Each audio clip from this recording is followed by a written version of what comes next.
So good morning and welcome. I'm Phyllis Cutno, the President and CEO of the Climate Reality Project. And thank you to all of you for joining us here this morning in what is, I know, a very busy climate week for all of you, so thank you. And it's just wonderful to see so many climate champions and friendly faces in the audience. Folks that I see here or have seen over the last couple of years, and it's just, or many years ago. And so it's just great to reconnect and be in community, particularly with other people like you who are so dedicated and committed to solving the climate crisis. Because there's no sugarcoating it, that it's a difficult and dangerous state this moment, our climate reality. And we gather at a time of real tension. There are massive wildfires, floods, record temperatures, and extreme climate impacts that are becoming our reality, an ever-present reality. And many governments, like my own, fail to grasp the urgency of the moment and are stepping back rather than stepping up. It's not a pretty picture.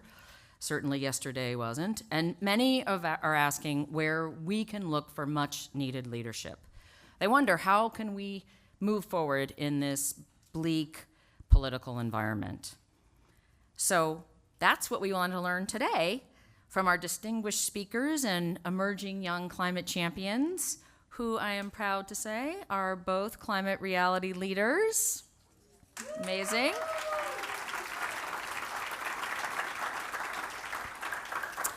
And of course, there's one person who, over the course of the last 40 years, has provided consistent, committed leadership on the climate crisis. Vice President Gore has helped lift the climate crisis and concerns from the realm of academic journals to the world of policymaking, and has been a champion for climate solutions of all sorts.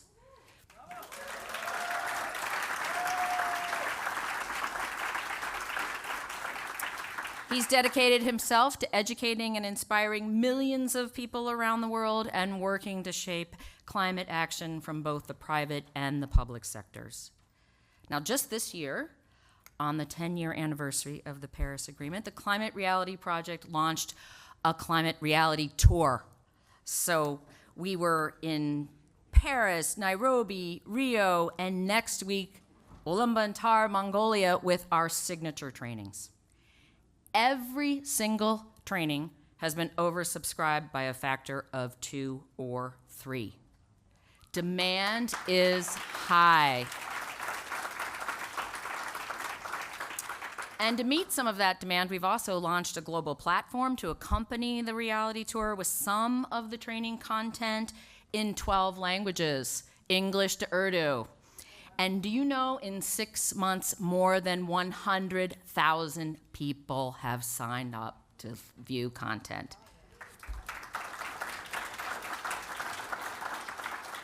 So what's really clear to us is demand is high, again, for climate action, for the tools, the knowledge, the community to really respond to the climate crisis. And people all over the world are responding to the Vice President's leadership and call to action on climate change. So there's no one better equipped to kick us off for our discussion today than the Climate Reality Chairman and Founder, Vice President Al Gore. Welcome.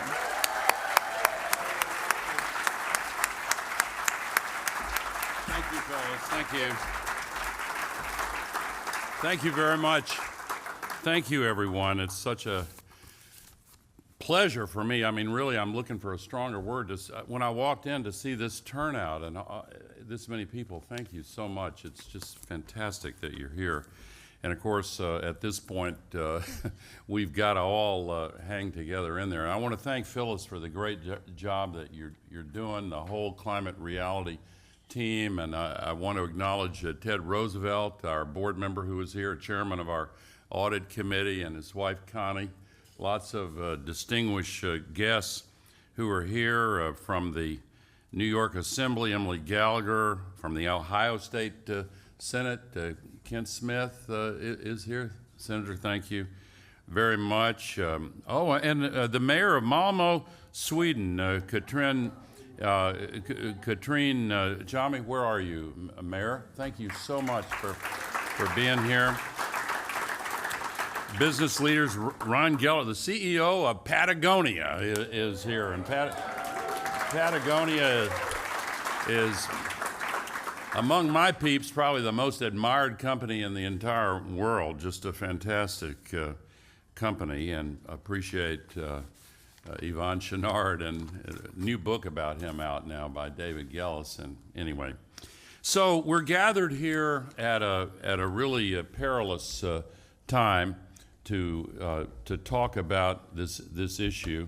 And after the speech at the UN yesterday, I just kind of wanted to take a breath, but we're used to this.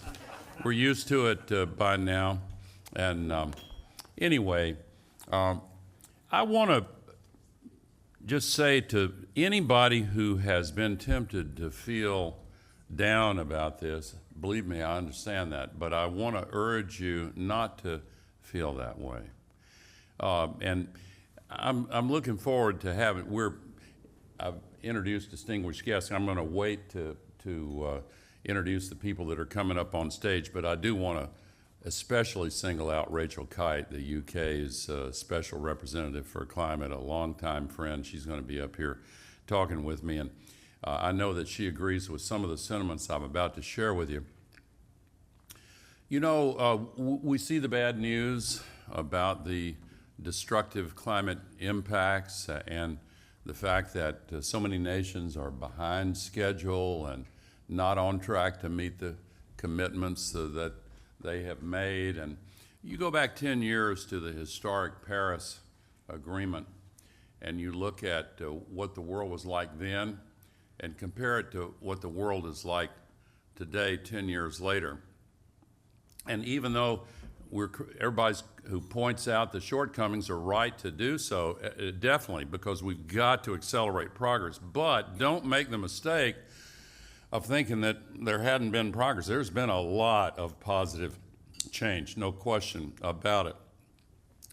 And by the way, I mentioned Patagonia. I also want to mention another business leader, Hank Rogers, who was the founder and developer, CEO of Tetris, which is a legendary game. Glad you're here, Hank. But if you go back 10 years and look at investment in energy around the world, 55% of all global investment was in fossil fuels for energy, and less than half in the transition. 10 years later, that has more than flipped around. Today, 65% of all the energy investment is in renewables and only 35% in fossil energy. Now, emissions have still continued to creep up over the last 10 years, a 10% increase, and that's horrific, and we've got to change that. However, if you look at the underlying realities, what percentage of the new electricity generation installed worldwide last year was renewables? A lot of people are surprised to learn 93% of all new electricity generation last year was renewables. The only technology that's come down faster in cost than solar photovoltaics is utility scale batteries. And now they're being connected up with the renewable energy generation. And renewables are taking over that number one market that has been the number one market for fossil fuels. Second market is transportation. There, electric vehicles, this year the International Energy Agency predicts that 25% of all new car sales this year will be electric vehicles. Already 20%, 60% of new cars in China are EVs, on the way to 80%, 90% in Norway. We're seeing that market also completely change for the better. So the third market, the fossil fuel industry, is telling Wall Street that they understand they're losing the market in electricity generation and transportation, but they're telling their investors not to worry. They're going to make it all up by tripling the production of plastics. Their third market is petrochemicals, and 75% of that market is plastics. Well, my reaction to that is you're going to triple the production of plastics in the world over the next 35 years? Really? Really?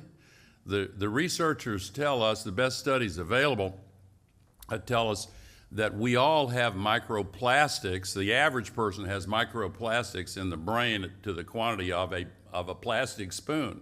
They want 3 plastic spoons worth in everybody's, it's crazy, really. It's insane to imagine that this industry could direct the development of policy worldwide.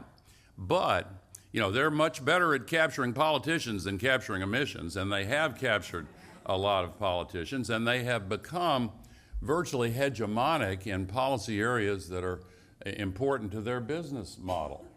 And just last month, the United Nations for several years now has been trying to complete a worldwide negotiation to limit the production of plastics. And the fossil fuel industry completely blew up that negotiation and ended the negotiations because it would hurt their profits, even though this threat to human health is growing by leaps and bounds. And of course, they've used the same kind of deception and falsehoods on the plastics issue as they have on the climate crisis itself. They put forward the idea that they're going to recycle the plastics, and it's our fault if we don't do a good enough job in going around and picking up all their plastic around the world and siphoning, getting it out of the oceans and so forth. It is a fraud. It is an absolute fraud. Of all the plastics that have ever been produced in the world, far less than 9% have ever been recycled or ever will be. It's just a lie, the same as the carbon capture idea.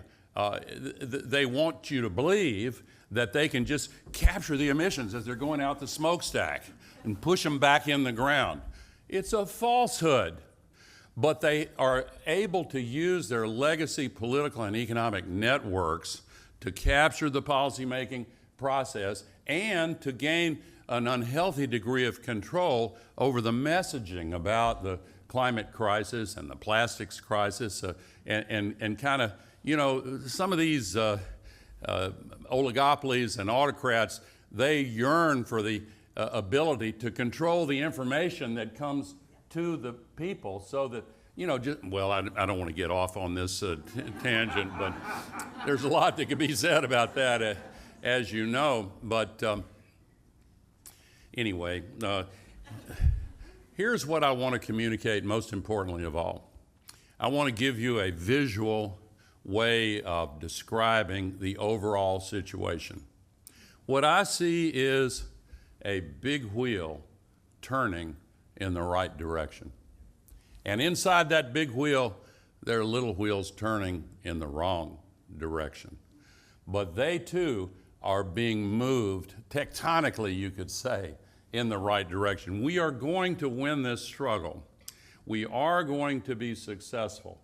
The remaining question is whether or not we will win it in time to avoid the terrible negative tipping points that are out there. 2 weeks ago, the scientists told us we have some island nation representatives here and some young people. We'll be talking a little bit about that later. But in the Pacific, off the west coast of South America, there's the famous Humboldt Current, which is at the base of the ocean food chain in the eastern Pacific. And that Humboldt Current upwells cold water off the coast of Peru and the area along that part of South America. It just stopped. And the scientists said, what? That's never happened in all of history. What's going on? They don't know what's going on. They kind of know what's going on. It's the climate crisis that is shuffling some of these load-bearing elements of the Earth's ecological system that has contributed to the flourishing of humankind. It reminds me of another crisis back in the 1980s, and I don't want to get into this, but some of you, old as I am, will remember there was a hole, all of a sudden a hole in the stratospheric ozone layer opened up, and the ultraviolet rays were threatening life and all of that. And it was a complete shock and surprise. Now, Margaret Thatcher, the Prime Minister of the UK at that time, had gotten her degree in chemistry and had kept in close touch with her professors and colleagues, and she was very close to President Ronald Reagan here in the U.S. And convinced him that this was real and had to get a response. And within 2 years, we had a treaty because elected officials listened to the scientists and understood the fact that now that we are over 8 billion people with technologies far more powerful than our grandparents could have imagined, we are now the largest force of nature, and we have to take into account the impact that we're having. And so they passed this treaty, and we are now on the way to healing that planetary crisis, and it'll take some time. Contrast that to the situation now, where some of the political leaders around the world are frightened of the political and economic lobbying power of these fossil fuel companies. When I say they become hegemonic in the policy areas that affect their business model, you think back in history to the East India Company. Some of the young people here have read about this in their history books, as I did when I was your age. The fossil fuel industry makes the East India Company look like a popcorn vendor. They have so much power and so much control. And now the only way to accelerate the progress we need to solve this is to have the pressure coming from the grassroots up, because too many of the leaders have been compromised and controlled and captured, but the people ultimately have the say. You know, the greatest president of the United States in U.S. history was Abraham Lincoln. And he famously said in one of his many brilliant speeches, he said the occasion, this is during the era of our U.S. Civil War, of course, he said the occasion is piled high with difficulty, and we must rise with the occasion. As our case is new, we must think anew, and then we will save our country. Our case is new. We must think anew, and then we will save the habitability of our planet for these young people and for all future generations. And I'll close before we start this first event here by saying something that I've said in the past. We have the solutions. We have all the technologies we need. We have proven deployment models. The one thing people worry that is in short supply is political will.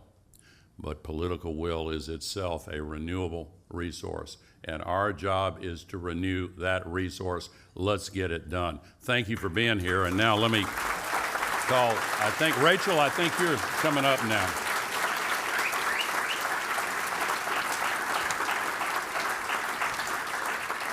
So I think, Rachel, you're first up, is that right?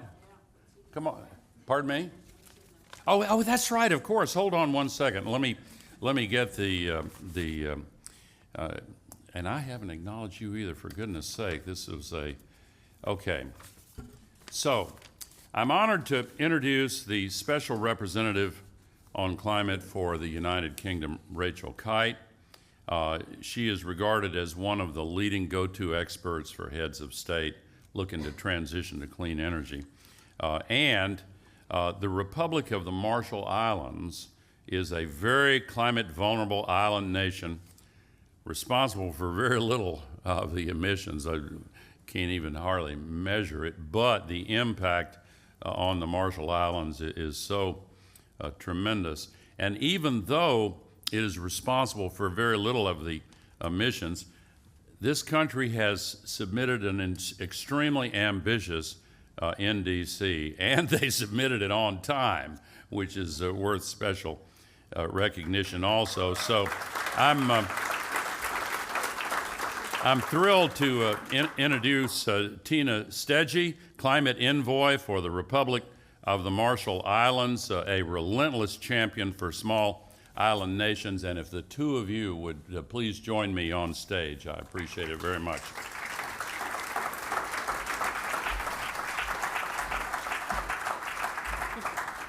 Thank you, Rachel. How are you? Good, thank you. Good to see you too. I think you all are here. Thank you very much for being here. I appreciate it. I think I'm sitting over here. Thank you.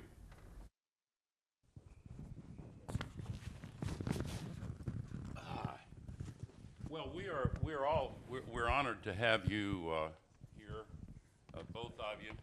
Very, very grateful for your willingness to get up early and come here. And I want to say you two are both tremendous champions, and here we are on the 10th anniversary of the Paris Agreement, as I mentioned. A question for you both. What needs to happen collectively, in your view, to address the global climate action ambition gap? Climate Envoy Stege, please begin. How would you answer that question? Well, first of all, we need to do what we said we would do. There's that. But first, I just want to say thank you for having me here. And also, it's so energizing to be in a room. Actually, I feel like I'm back home. So at home, we do climate work. We bring together, we consult, we bring together communities, and the rooms are always full. And it's so great to be in a room that's full. I've been in a few rooms this week that haven't felt that way, or maybe have been the opposite of that. So thank you for having me in a space that reminds me of the energy I get every time I step back in my home islands.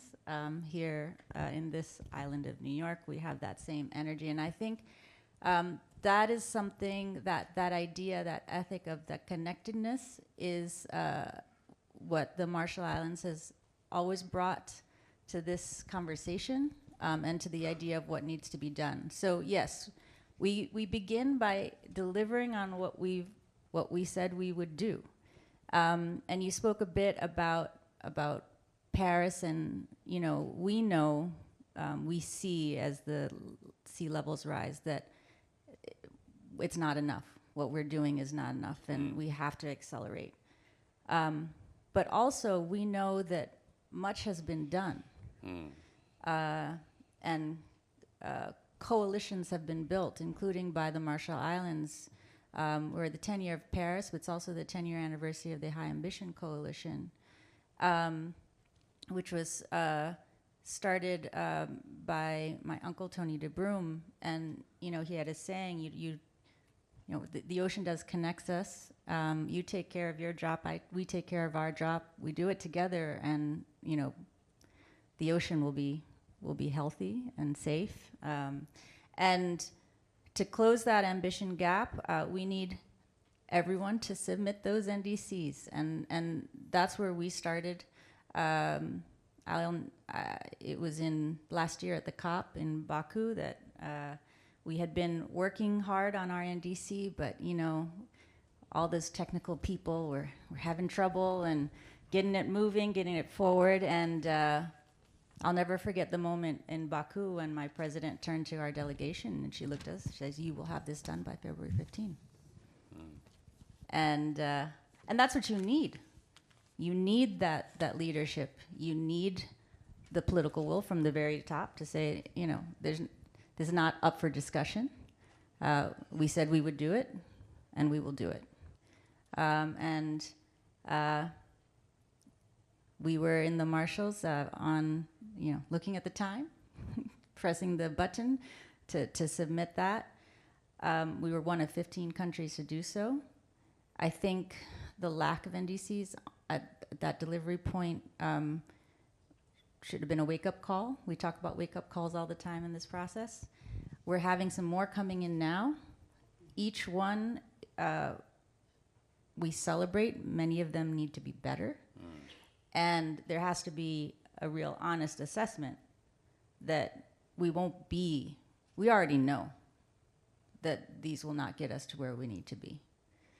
It doesn't mean that all of the work that's been put into these products is a waste of our time. It's essential work. It's very hard work, and I can tell you that as someone who was in our country working with all our different sectors to really put into place an ambitious NDC. It's very hard. And for larger economies, it's even more complicated, and we all have different challenges. We need to look to each other and learn from each other to understand how to meet those challenges. We don't throw out the work. It's essential. It's important work, and we need to give ourselves space. To be honest, when it doesn't meet the mark, acknowledge the work that's been done, look to what we need to do more, and then give ourselves the space to do that. So, I think if we do that, we have a way forward to close the ambition gap. Excellent, thank you. And again, thank you for what your nation has done. It's an act of leadership, and we're very grateful to you. And Rachel, if I may, Special Envoy Kite, we've worked together for a long time, and some of you know that Rachel has a long history, World Bank, and head of the Fletcher School of Diplomacy at Tufts, and now leading the UK's effort in this field. And what's your answer to this, Rachel? You've watched this and been a part of this for quite a while. Well, first of all, it's lovely to see you. Thank you for just keeping on and keeping us focused. And it's always a privilege to be on the stage with Tina. And, if any of you ever doubt, right, that things can't be done, a nation of 100,000 people has led the High Ambition Coalition morally and practically for 10 years. And so... And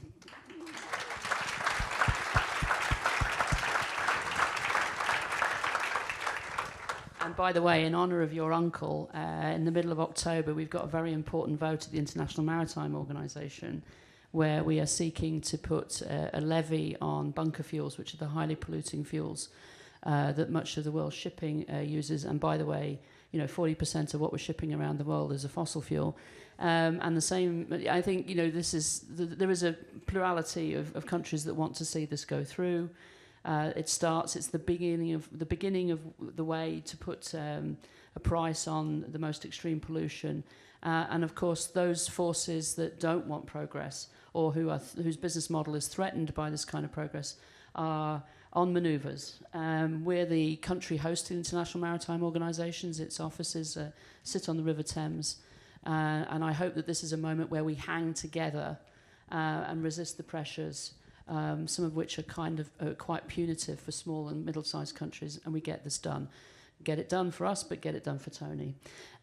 Which brings me to my point, which Tina said, which is like, you've got to do what you say you've got to do. And I think that we filed our NDC on time in November last year, 81% reduction over 1990 levels, in line with net zero, in line with the Paris Agreement. And as you know, it's not easy. Our theory of change is that we become an energy emissions neutral energy system by 2030, and then we drive that through the rest of the economy sector by sector. And with all transitions, you uncover issues at every stage of the way. I mean, you've got to change your utility structure, you've got to change the way you regulate, you've got to wean people off old forms of energy onto new forms of energy. We have the oldest housing stock in Europe, where none of it's very efficient. I mean, so there's new jobs, there's new opportunity, there's new investment there, but you're also getting people to change the way they think about what comfortable living looks. It isn't about sackcloth and ashes, it's just changing the imagination. And the same forces that would nag away and pull away at the thread of a consensus in other countries, their money comes over and tries to pull at the thread of what is a consensus in the UK. So you've got to be steadfast and true to the science, and steadfast and true to the fact that this is the greatest investment opportunity of this century. all of the jobs, all of the opportunity that comes from clean economies is there, and that is what the Vice President was talking about. We can talk about everything that's bad and everything that's going wrong, and the doomsayers and those who have a vested interest in pulling apart the consensus. But we can also look to these extraordinary data points which show that the direction of travel is very clear, and most people who protect where their money is going to be are interested in that direction of travel. So don't get distracted by the noise, follow the signal, and I think we'll get there. So the final point I wanted to say is my job as an envoy is to crisscross around the world and have the right-wing press attack me for my carbon footprint. But every country I go to, when I'm talking to the finance ministers and I'm talking to the energy ministers and I'm talking to industry and I'm talking to civil society, what they're asking for is everything that we can share about how we've done it. We closed our last coal-fired power plant in October last year. Everything that we know about how to change the regulatory structure and all of the administrative rules that go with that transition. Everything we know about building out an offshore wind industry. Everything we know about safe nuclear regulation for energy, and it's that how-to that people want, and that's the coalition of the willing now. Every country is trying to figure out how to do that, and every country needs help, and that's what you're seeing in these NDCs. So we don't have enough NDCs. Many of the NDCs don't have enough ambition. They're not Paris-aligned, but many of the NDCs that are coming in are truly economy-wide, all gases, the beginning of investment plans, and that takes a consensus at the cabinet level. That requires real political fighting, and that's what's going on, and maybe that's why some of them are late. And if they're a little late, I'll take that, as long as they are as comprehensive and as politically owned as I think some of these are. Today, the big news is going to be China. We're all expecting them to file their NDC today. And a lot of the press will say, oh, it's not enough, da-da-da-da. I mean, China normally over-delivers and under-promises, right? It's sort of the reverse of many other countries. But if it's economy-wide, which all of the indications are that it will be, if it's all gases, which all of the indication is it's going to be, and it may even reveal something about peaking, I mean, this is monumental and shouldn't be decried just because it's China, should be welcomed on the basis that they will over-deliver again. Yeah, great analysis, Rachel. Thank you. And just to build on what you were just saying about China, over the summer months, China installed as much new solar electricity capacity every day on average that would equal, and this sounds unbelievable, the figures bear this out. They installed as much new solar every day, most of the summer months, as would have been provided by opening 3 brand new 1 gigawatt nuclear plants every day. Every day. Unbelievable. And people point to the fact that they've continued to build coal plants, and that is, that's pushing in the opposite direction. However, there's not enough awareness of the fact that the climate crisis-induced droughts in China, which have been historic for the last several years, have created a lot of anxiety because of the loss of hydroelectric power, among other things. And some of the regional governors in China, close to their business employers there, have been, you know, the Communist Party of China does not want disruption, anything that can, you know, rock the boat, so to speak. And so they've built these new coal plants and have been using them at less than 50% utilization, more or less on a kind of a standby backup. And earlier this year, correct me if I'm wrong, but at the beginning of this year, China changed the standard by which they wish to be measured. They were criticized for years for wanting to be measured in terms of reducing carbon intensity. Of course, some of the fossil fuel companies are trying to use this same thing. And it's not meaningless, but it really is not what it should be. And they said, we're going to change. We want to be measured from now on actual emissions reductions.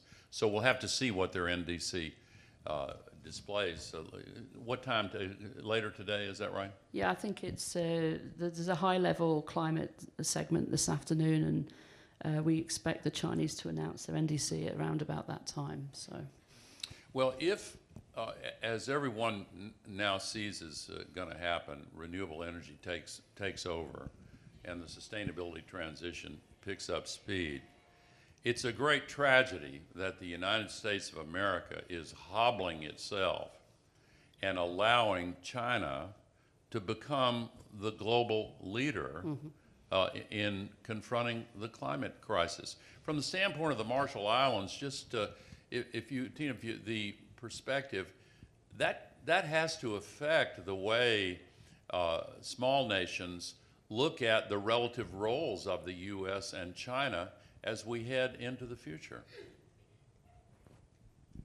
Well, particularly in terms of technology, and I speak for the Marshall Islands, but this is the case certainly across the world. There's no question that China's where you go to buy the product. And I think there was a moment where under the IRA and there was looked to be quite a bit of investment in the United States to essentially catch up. Right. It was playing a game of catch up. Right. That has gone out the window. I think the question will be, is there any chance at any future point for the U.S. to position itself in a competitive way? Yeah. At the moment, it does not look like it. If you go to Chile, if you go to the Marshall Islands, if you go to Europe, it's all made in China. Yeah. It's a huge opportunity, I think, that the U.S. is currently losing out on.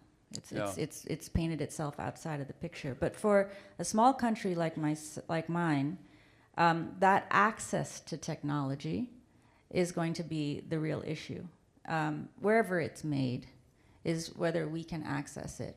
And that for major economies, for the large countries, this is less of an issue. But for the small countries, we often end up as dumping ground for the old technologies, to be honest. Yeah. That's what happens in my country.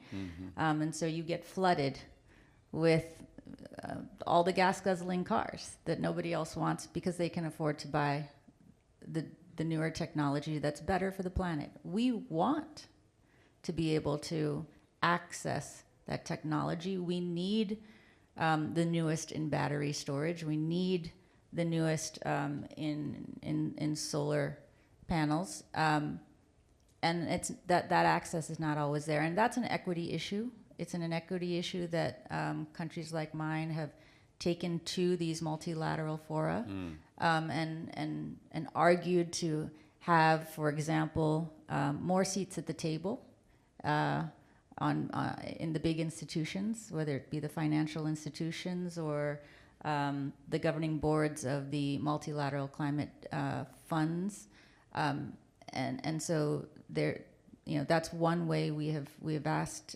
to right this inequitable balance. It's also something that, and Rachel knows this, in the negotiation space, back and forth about how we ensure that there's more access for small island developing states and least developed countries. And unfortunately, the progress in those spaces is incremental. That's how multilateralism works. Multilateralism has its pros and it has its cons.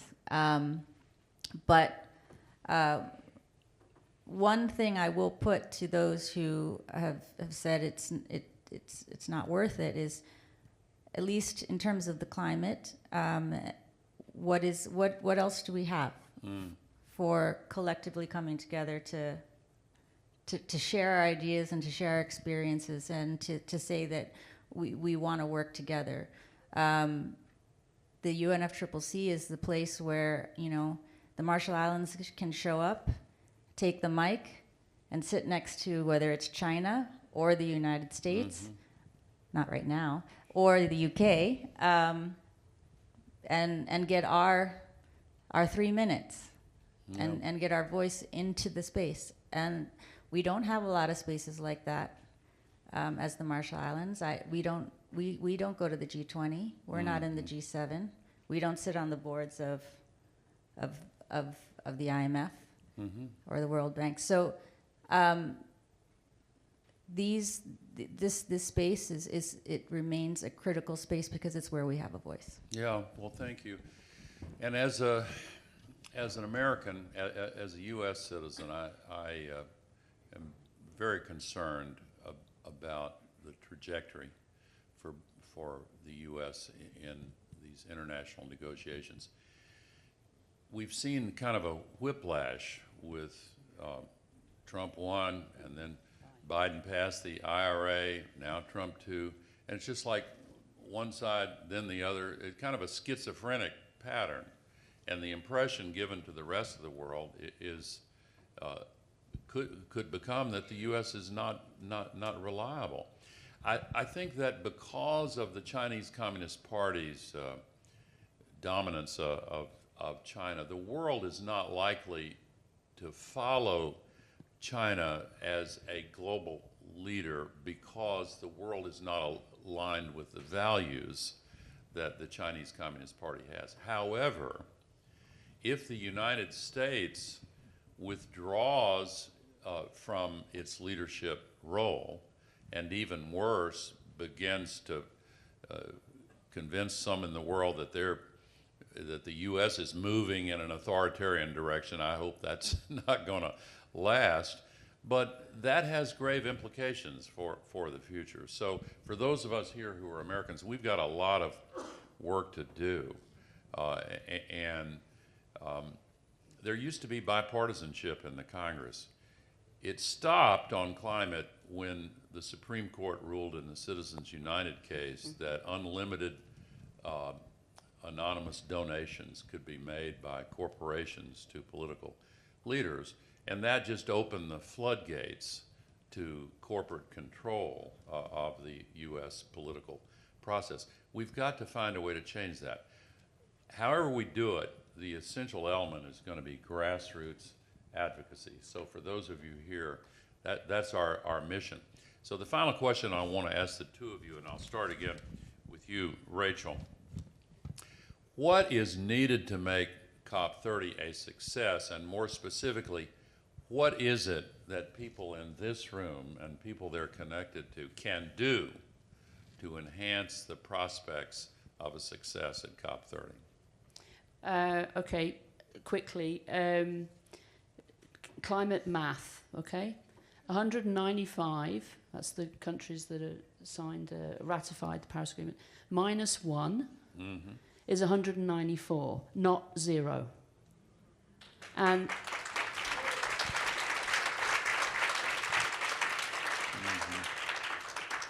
multilateralism is being pulled at from all directions, right? There's plenty of people that would seek to undermine, to threaten the Paris Agreement, but 194 countries are showing up in Belém to keep this show on the road because, as Tina said, this is the only chance, the best chance. If we had to renegotiate Paris today, we'd never get the agreement that we had 10 years ago.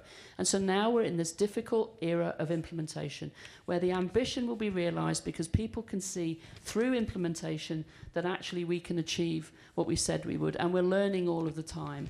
And so for all of you, for US citizens in the room, this is about, at the community level, what's the most affordable electricity, what's the value of clean air, what's the beauty of green in our cities to keep the heat island effect down, all of the things that you're already doing. You just got to keep doing that because that's implementing the Paris Agreement.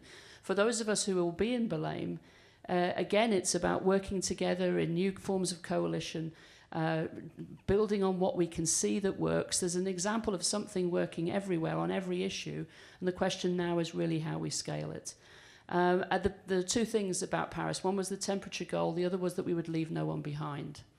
And so the equity and justice that is absolutely essential as climate impacts come bearing down will also be a very, very big part of this COP. And there's no easy answers to that. but we will work diligently in small rooms and large, trying to understand how do we implement everything that we agreed 10 years ago. And the focus will go, I think, from negotiating. We've almost negotiated everything that was big. Now it's about implementing it and then holding ourselves to account where we are not on the straight line to net zero, or we're not on pace. So the United States may have decided to absent itself yet again, but the show is surely moving forward, and some of the implementation pathways are actually going at breakneck speed, and we have to tell that story so that people don't lose faith in multilateralism. Yeah, good points. Excellent. Thank you. So I can give you a super technical answer. There's so many agenda items and so much that is going to need to be done, and there will be fights in rooms and all of these things. We won't sleep. Rachel knows. But really, for an islander like myself, I need to go to Belém, knowing that because I show up, 1.5 is something I can fight for and is still on the table when I leave. And if it's not, then for me, the process has failed. So we need to be able to go to Belém and acknowledge how in danger that temperature limit is that we all agreed. Take the wins, take the fact that we have moved the needle, not as far as it needs to go, that we have decisions coming down from the International Court of Justice that have affirmed that, in fact, 1.5 is legally the limit that we need to be working toward. And I hope that finally I'm not going to be fighting about this at COP. Every year I go and it's oh no, under 2, well under 2, approaching 1.5. No, it's the legal limit. That's what the International Court of Justice has told us this year. So I'm going to take that. I'm going to take that to COP and say, this is what I need to be able to leave this convening and go back to my country with my president and tell our people that process is still helping us get to that limit. And that means it has to deliver the implementation that Rachel is saying, and that means we're going to need support. We need support all of the world. There's a trillions of dollar finance gap. At the same time, there's trillions going to fossil fuel subsidies. There's a mismatch, and we haven't done enough in the COP process to address that mismatch. And there's lots of reasons. You've outlined many of the influences that are now in the process and that we're dealing with. So we have to not get too caught up in the barriers and the blocks that we have in the process. We have to reach out. We have to work within the process. We have to reach out beyond the process and convene these spaces where, in fact, the mismatch is addressed head on. And I'm really actually quite heartened by the fact that we have, Maureen de Silva, who is the minister from Brazil, saying we need a roadmap for a just, orderly transition away from fossil fuels, something that we decided back in Dubai at COP28. Well, let's actually have a plan for how that's going to be done. Right. Let's do that. If we can come out of this COP with something, with an agreement to do that, we've made progress. Again, it's a step. But each step is so necessary, and we need to do leaps and bounds. But I'm not going to discount how important the steps that we've taken and the steps that we're going to take in Belém. Well, you two are so great. Yeah, thank you. Both of you are so fantastic, and you triggered me to think of something that the IMF has analyzed. You mentioned the subsidies. Kristalina Georgieva and her team at the IMF did a very detailed study of subsidies for fossil fuels. $4.4 trillion per year. Taxpayers around the world are being forced by their governments, because of the political power of the fossil fuel companies, to subsidize the destruction of the future of human civilization.